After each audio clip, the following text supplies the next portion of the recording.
আসসালামু আলাইকুম। ঢাকা টেলিকম শেরপুর বগুড়া থেকে সবাইকে স্বাগতম। এই ফোনটার মডেল হচ্ছে A05s। ফোনটা হচ্ছে নেটওয়ার্ক পায় না। তো ফোন আমি হাতে নেওয়ার পর যেটা দেখলাম সেটা হচ্ছে ফোনটা flight mode, half flight mode.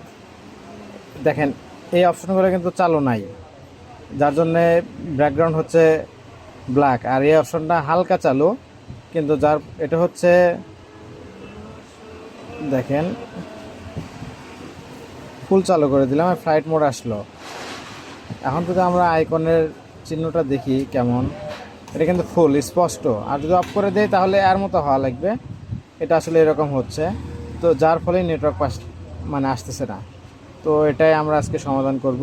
তো এটা WTR চেঞ্জ করব, WTR চেঞ্জ করে তারপরে এই কাজটা ফিক্স করব।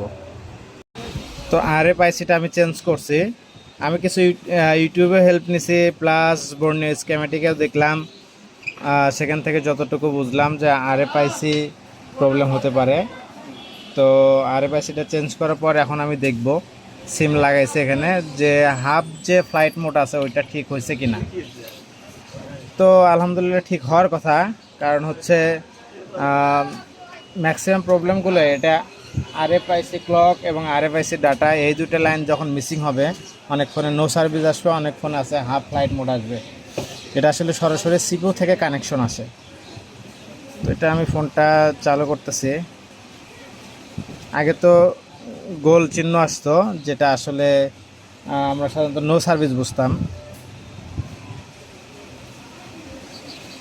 একটু ওয়েট করেন, ফোনটা পরিপূর্ণ চালু হোক।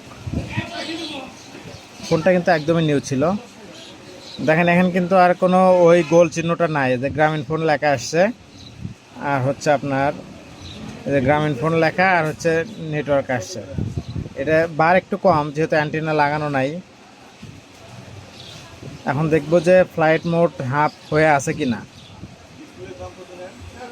দেখেন এটা কিন্তু পরিপূর্ণ অফ হয়ে গেছে। ধন্যবাদ সবাইকে। যাদের ফোনের হার্ডওয়্যার এবং সফটওয়্যার জনিত সমস্যা, চলে আসেন Rabia complex, bus stand, Sherpur, Bogura.